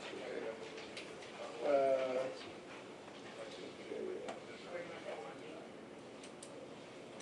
Pardon? You know what, I mean, Melissa, look at it, I mean, we got it in this doctor's budget. It's the end of the year, come on, it's the end of the year, what money you have left? I mean, it's, we'll look. I don't know, we'll look. Yeah, we'll look, yeah. So, okay. Next we got the, compensation for the public defender. Discussion of 95th Street. This is Chuck here, this is really something that Chuck's kind of. I'm taking a little break. Well, he's taking a break, yeah, his hips bother him, so he needs to move a little. Let's go to the next one. Creation of the, compensation for the public defender, this is a quick one, because it's basically the law. It is, so the state finally gave the state's attorneys, the various state's attorneys a raise. You don't have to do anything for that, the state funds those raises. The state pays the state's attorney for that, if you're not aware of it, the state But pays. state statute requires that the public defender make 90% of what the state's attorney did, so since the state's attorney's salary went up, we need a resolution from the county board increasing the public defender's salary, and the state pays 66 2/3% of the public defender's salary. That's what I don't like our public defender, no, well, no. I have a question, because in the explanation it said, some public defenders are not at the 90%. So is this getting a raise to everybody, or just those that we need to bring up to the 90%? The public defender, The public, the It's like you actual have the state's appointed attorney. public defender. There's only It's one. not all the assistant public defenders, just the Okay, public defender. Yeah, just the public defender. I know it, yeah. Don't worry, so anyway, so what you have to do is, it's the law. Second. So, motion second, all in favor? Aye. Okay, thanks, Mary. Okay, back to 95th Street. Chuck, this is kind of your initiative, so I'm gonna let you, perhaps make comment here. We've had, this has gone around and around. We've had meetings for the last year or two since the 95th Street area, 95th Street project has gone on with this group in Springbrook Crossing who have had some impact. And we know that there has been back and forth even with the city of Naperville. The city of Naperville has come to us saying that they would pay 1/3 of the cost of the fence, which is about $56,000. I think, and Jim has pointed this out, you know, County of Will has put in a lot of dollars on this project, some of which may have not been needed if we had had a little bit better help from a previous city council, not the current group that's in there right now. But they're trying to make an effort to help these folks move forward. I would like us to make a proposal that, I don't think it's fair to the County of Will that we take on 2/3 of this. But a 50-50 split up to $30,000 would be something that, you know, I would like to see us try to make these folks whole here. you know, there is impact up there. The roads east of Napier Plainfield definitely had some setback issues. We had to go take some of their property. There was a lot of conversation with the road, but they've had 4 lanes a good portion of that way along 95th, just like the group west has. And so we're not talking about a lot of money to help make these residents whole over on their side of the world here. So I would like to see us send a letter back to the city of Naperville saying that we will offer a 50-50 split here and see what they say. Put the ball back in their court. Not to exceed 30,000. Jim, can I please? I've been dealing with this, not just lately, I've been dealing with this since the beginning. You know, that we have the Forest Reserve Trail is a huge part of this. We were one of the partners as well. And what we've been dealing with on the other side of this for the last few years since this got off is the drag racing. And we know how Roger Clare handled that. He put a stop sign. We need a stop sign up there, but we can't because Naperville would not get to the table so we can talk about doing a JT. They wouldn't even discuss it with us. Bolingbrook came out, they did a JT, it was great. Then it's kind of solved on that side. JT's Jurisdictional transfer. They take ownership of the road. So with this, because if they would've, this is a county road, we can't lower the speed limit and we can't put a stop sign. All we asked for them was to do a JT, and Jim, if I remember right, you were very generous a few years ago when we had spoke of this. And this is when Bruce was with us, and they wouldn't even go. So, I'm proposing, we could go ahead and get to the table and look at paying for half of it if they do a JT on the other side. If they do a transfer, they take that, then it's an offer. Because they have not been whatsoever very low. Yes. Cooperative, thank God, good. Jim, I'd go a little farther, I'd say we'll pay for the wall, do the JT. Yep, absolutely. Well, there's jurisdictional transfer, generally, we put the resources of the road before we transfer it over. We bring it up to a certain standard, if they'd like to see them transfer. Where this property is, Naperville already owns the roads. I mean, That's we've not- actually, That doesn't have anything to do with it. no, I'm just making sure that No. the Right. board members are aware. Right, and that's, So right, they they already in own it. fact, we actually lowered our speed limit because of the drag racing to Right. 40, where on the west side it's still 45. Because We need a stop Naperville- sign up there and we can't do it. Naperville needs to do So that. there's a few things that are going on here. So They need to- I'm good with an AB here. You know, taking a look at the jurisdiction, I think that that's a reasonable thing to throw out there for these guys. And it's the only to way take that we're on gonna there. put a dime in that wall. So, Well, that I don't know. Yes. Maybe,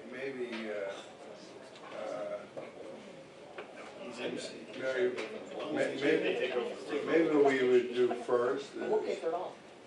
maybe send over, something along with Jeff, saying that we'd like to have a discussion on jurisdictional transfer of that section of road, to see if they have any interest at all. I mean, yeah, that's right, Jeff's not here, I know. I did talk to So I'm him looking about at Mary, You liked it. you know, maybe we can take a look at that. I'll talk to Reagan and Jack. All right, okay, we'll set something up. We'll start a conversation. Good. All right? Well, there's no action needs to be taken, it's just, we're asking, to open up a dialogue.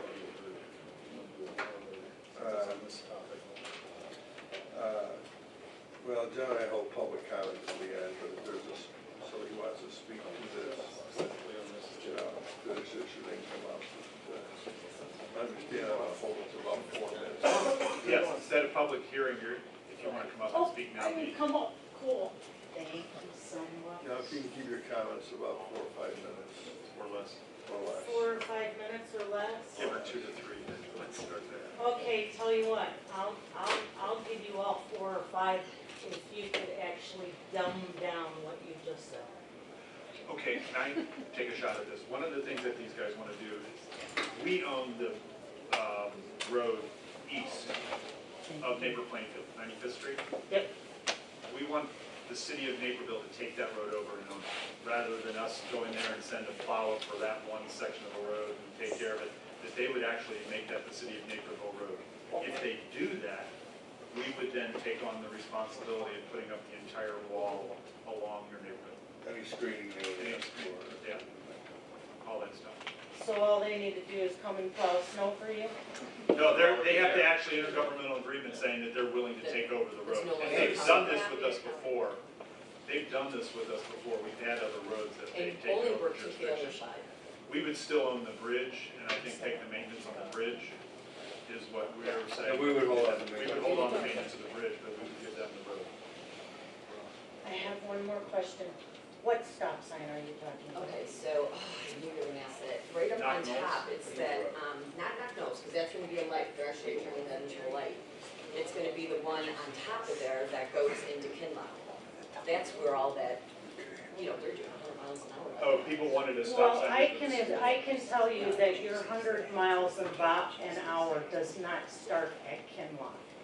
It starts at, from Yeah, that's fine. from Book Road all the way to Kinlock, which is right past my home.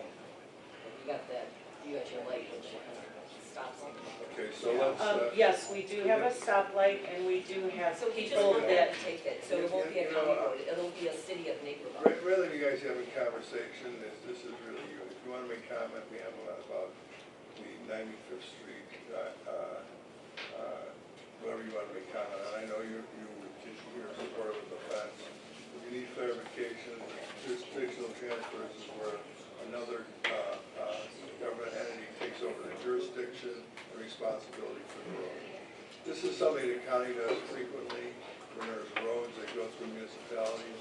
We're entirely in the municipality. We will very often approach the municipality, take the road over, because it's really not continuous with the county system anymore. So that's why we asked them. And if they do, and if they were willing to take jurisdiction, we'll make any improvements that they, we'll entertain any improvements they're requesting to the road before the transfer takes place. To include your request. not a wall, but a fence, because Well, he said wall. whatever Naperville would request. I'm sorry, what did you say? Whatever Naperville would request. Oh, whatever the city of Naperville Yeah, 'cause it's requests. their road. So, Okey doke, all right, only on the west side of Naperville, Plainfield Road. And you guys want the east side to be theirs. And is that done with Mr. Novak? I don't know who you're talking The engineer. That's the Is engineer. that with Well, it Mr. takes Novak? place with the It will be official. taking place The with the council. city of Naperville. No, the The city mayor. council has to make that agreement. The elected officials will make the decision. No, I just wanted to know who you went to first. And we would go, Bill would actually, Mr. Novak would actually probably receive that and distribute it out to his elected officials. yeah, Okay, we I go got to it. the mayor. You'll go to the mayor? No, we'd go to the mayor. Oh, he doesn't like me. It doesn't matter whether he likes you or not. Yeah. I appreciate you writing it all down. We'll make the case why we think they should make jurisdiction. And I'm gonna be right there with you. Okay, thank you. Thank you for explaining everything, I really appreciate it. Okay. Move on. Now or you'll expect me to take it. Yeah, that's what I'm thinking, you know?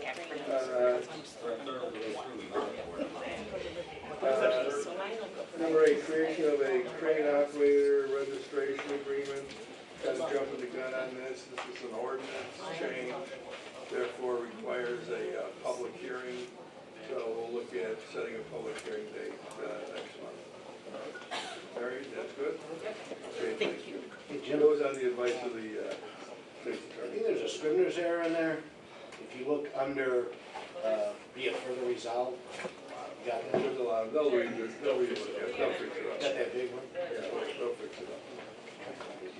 Yeah, we're gonna fix that up. That was something that they pulled out.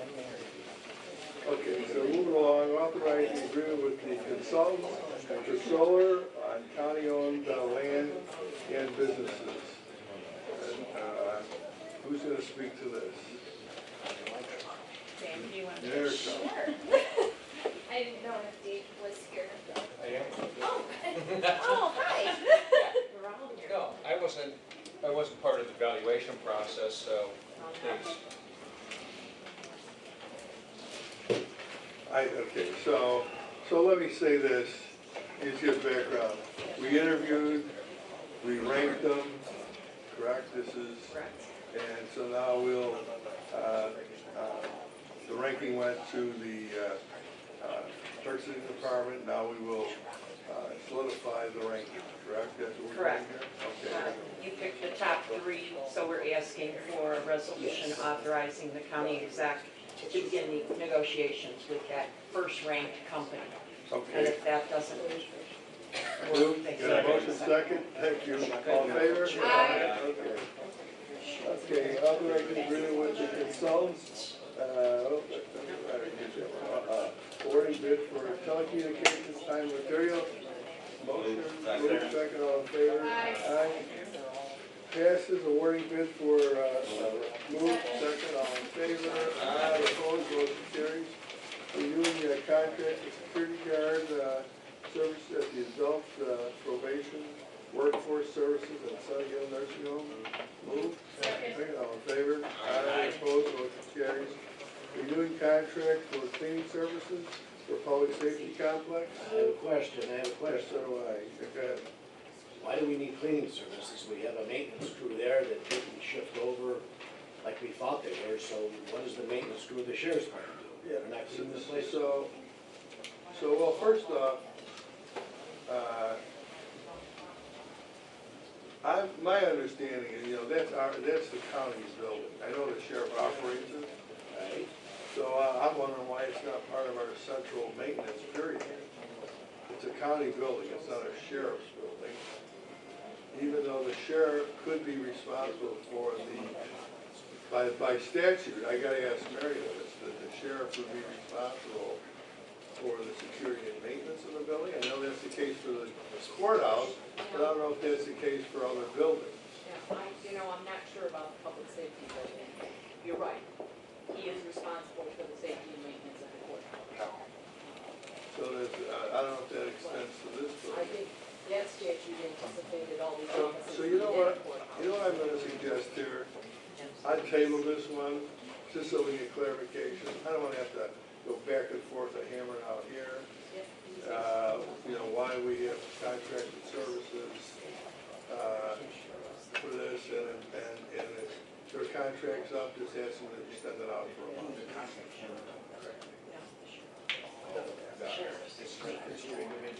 We have one full-time, one part-time individual. But this is for a service contract, This is for an outside company. That's right, this is for an outside company. What's the inside people do? They don't clean? I thought that's what they do. I believe they're. So what we did was, we did put this on the street a year ago. We have the contractor in place to do the entire building. There was 2 individuals that are on the staff currently, that one full-time, one part-time, that we're not able to, because of the union, we're not able to be used elsewhere. Okay, so this is your department, okay, Joe, this is your department that went out and got the contract. Correct. And this is just renewing it for the Just next renewing year. it for the next That year. I get, but then what are we doing with the other 2 people? So what we did was, there was a couple areas they There still are people, you know what, I don't wanna be, they got 2 people, I think there's some contractual issues there. Let's just move on and, and get this done. Motion, second, all in favor? Aye. Opposed, motion carries. And we'll work on it. Doing contract for elevator maintenance. Move. Number 14. Oops. Are we doing contract contract with Gain Services for the various Will County office buildings. And this is basically the same type of a contract where we do have some maintenance that works in the buildings during the days, taking care of plumbing issues and whatever. But this is the contractor that comes in after hours and does the custodial work. And these are administration buildings. And this is something we've been doing. Yes. Move. Second, all in favor? Thank you. Aye, opposed, motion carried. Elevator. Doing contract for elevator maintenance? Second. Second, all in favor? Aye, opposed, motion Thank you. carried. Authorizing the agreement with the Wilmington, move. Second, all in favor? Aye, opposed, motion carried. 17, IDOT, Joliet, and Bo, master transportation study. I don't know, if you want to count. Just, well, I think it's important before you, yeah, I'll take a motion in a second, but, You're ready. but I don't think I get it. So this is, previously the board approved us to go out for an application for a statewide planning research grant through IDOT. This is the same funding source that funded our freight study. This is for, well, a big chunk of our freight study, $750,000. So, this is for the area around Laraway Road, roughly between, say, 55 and 52. But this, it's called the Joliet Intermodal Master Transportation Plan Study. But this was previously approved. We had to commit to a $25,000 match. City of Joliet committed to a $25,000 match. We were only awarded $160,000, so that reduces our match requirement to $20,000. And the goal of this is the continuation of our freight work. It's IDing transportation needs current and future. It's focused on how we improve safety, how we continue the economic development. It is not, as some might like to think, it's a defense of not doing things or for doing things. This is looking at the infrastructure needs we have, and with an eye specifically to land use planning too. So this is going to be a collaborative effort with the municipalities in the area, the private sector, IDOT, CMEF, et cetera. What we need is basically, we've got the award letter, it's in your packet. We need the authorization to sign it. We need to find the $20,000 somewhere. And we've previously met with leadership on the scope of this. If there's any questions on that, that's not in your packet, but we have a scope that's been hammered out by Public Works. Don was part of that and others. But we would like to put this on the street sooner rather than later. The grant doesn't actually start till November 1st, but we want to get an RFP on the street so that we'll have this ready to go for next year. But this is an important piece, next step of what we're doing. It's drilling down further into these areas, and it's going to be a model for other areas of the county, in theory, to how we're going to look at land use planning transportation. Let me say this, that our plan, freight study, shows our clusters. This is one of the identified clusters, which is basically the Joliet-Elwood cluster, which would be the largest, most dense cluster we have as far as trucking operations go. And so it makes sense that we would look at that one first. So this will look at those. I did make comment on the scope, and I'm gonna do it again, and it was like, I did not want the scope just saying, we're just focusing on freight movement and truck movement. Part of our study is how it impacts, or how we're gonna mitigate impacts on the residents, both who live nearby and who travel that area. So once again, I'm going to emphasize that part of this should be, we called it the community-friendly freight study for a reason. And that was because we wanted the impacts on the community and how we were going to mitigate those. Now, I suppose if you're doing freight more efficiently, you could say it mitigates to the residents. But, I want to make sure that this is part of that scope. It may be a smaller part, but it needs to be part of the scope, as I've already expressed to you. And that's been said, and that was said when we were developing the scope. Yeah. And I mean, for example, and I know we're long, but I'll just read real quick. The first one of the objectives is build on the Will County Freight Study and its priorities and recommendations developed through stakeholder engagement, including safety, freight mobility, congestion management, impacts on adjacent land uses, environmental, agricultural resources, noise, congestion, emergency access, light pollution, aesthetics, air quality, and water management. I believe those things are in here, and we will, through the RFP process, we're gonna have a selection committee comprised of county representatives and city representatives. We can express that to the vendors, that this is what we're looking for, and very clearly articulate that, and say that is the expected work product. But, I mean, so I guess the thing is, maybe come out of this committee, one, I would really like to get approval just so we can accept the award, so IDOT knows we want to do this, but two, if there needs to be some further discussion offline, if that's okay, That's fine. we can have further discussions before we put it on the street, but I guess my whole point here, you're, it's easy for the people to get lost in the shuffle of this, as you're looking at how you're gonna move freight and where things are gonna be. But- And I just wanna make sure we never lose sight of it. and your concerns and Mr. Gould's concerns and others were recognized, discussed, and we believe included in here. I mean, I don't know if we need to go further than that, but I think there, As long as, you know, it's, yeah, it's, all of our concerns are agreed, that this is a, I mean, here's the thing too, is, and this is, just want to be clear, because some people hold these up and say, well, this makes the case where we should do this project, or we should do not. I mean, this is gonna give us best practices recommendation. That doesn't mean that other governmental bodies can't approve projects, even though it goes against everything the data shows, and, That's true. but it's like, but we. hopefully it'll bring So, up the standards. as we know, Yes, so, but at least it's pointing, and it's backing up with data and proof of concept, I guess, or best practices. So, okay, so where the heck was it? 17, so, entertain a motion? Move, second, all in favor? Aye, opposed, motion carries, thank you. Membership dues for, Lower DuPage River watershed moves, second, all in favor? Aye, opposed. Membership dues, for Lower Des Plaines, watershed. Move, second, all in favor? Aye, opposed, motion carries. Membership dues for the Hickory Creek watershed planning group. Move, second, all in favor? Aye, opposed, motion carries. Place presentation of the 20th anniversary of the drug court on the county board agenda. This is the place it on there to recognize their 20th. Move, second, all in favor? Aye, opposed, motion carries. Place ACE fiscal 19 budget presentation. Move, second, all in favor? Aye, opposed, motion carries. Place Metro budget presentation on county board agenda. We say no? Second. All in favor? Aye, opposed, motion carries. Replacement hires for the Laraway Communication Center. Move, second. So is there a second, all in favor? Aye, opposed, motion carries. Replacement hires for Department of Transportation Road Maintenance. Second. Second, all in favor? Aye, opposed, motion carries.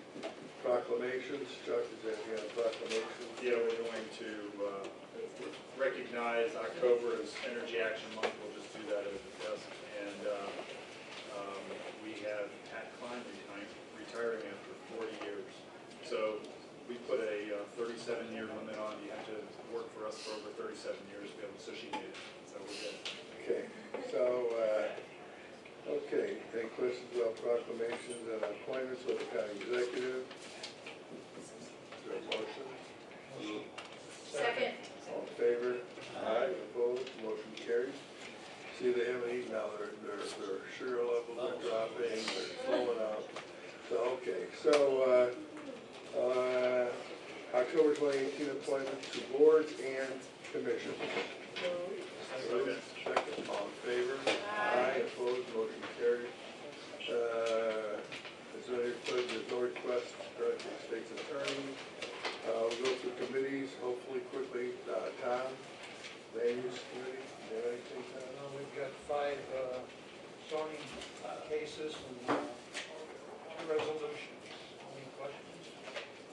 Okay, no questions for Tom, thanks Tom. Finance, Mike, do you have anything? Mainly we're setting the annual aggregate levy, and everything else routine, but I do need to save space because we need to do a transfer of funds.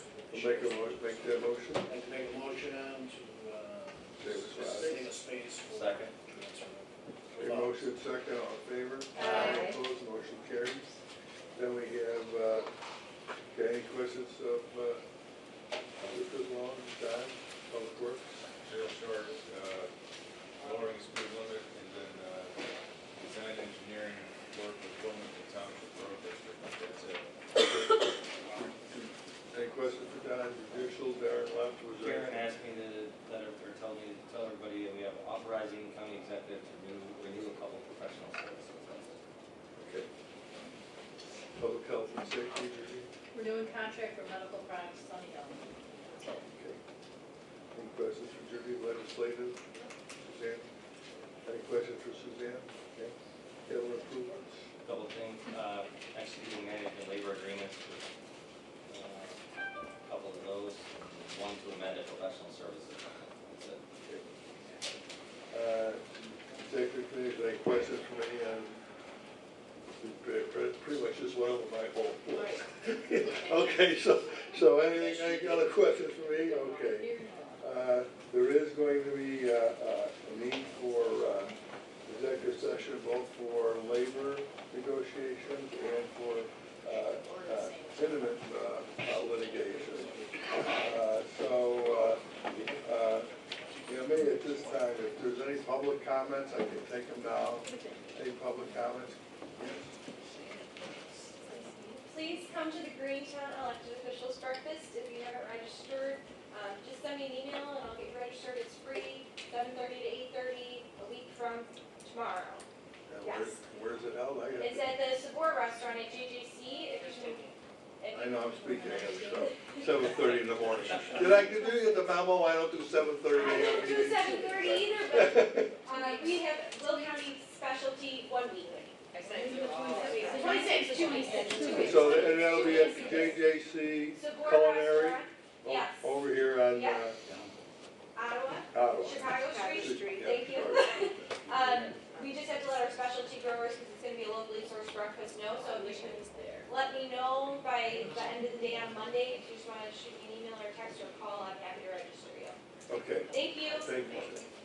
Okay, is there anything else? Is there any other comments that board members want to make at this time? Committee members? Okay, then I'll entertain a motion to go into executive session. Second. Motion second, take the roll, please. Yes. Mayor. Hopefully we can get through these. Along. Hey, Cool. Hey, how's it going? Yes. Gala, yes. Parker. Yes. Manello. Michael. Winfrey. Yes.